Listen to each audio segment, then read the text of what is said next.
Šiandien savo gimtadienį švenčia Aušra Zaturskienė, gyvenanti Raseinių rajone Slabadoje. Jūs sveikina tėveliai ir skiria šiuos žodžius. Linkime, kad metai būtų lengvi kaip vėjas, šilti kaip saulė ir pilni tikrumo, su gražia švente.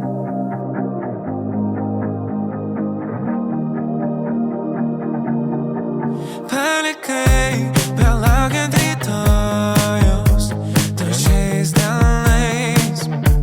Žadėjom turėt viską, ko norim, tik kad išeis.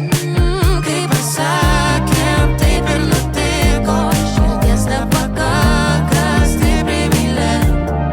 Mes taip aklai pamiršom ten pat žiūrėt. Sakyk, kodėl mums nelengva būti dviese, kai viskas, ko noriu, tai tu. Užmerkiu akis ir pamirštu, kad tu nebe mano. Kodėl mums nelengva būti dviese, kai viskas, ko noriu, tai tu. Užmerkiu akis ir pamirštu, kad tu nebe mano. Vienas žingsnis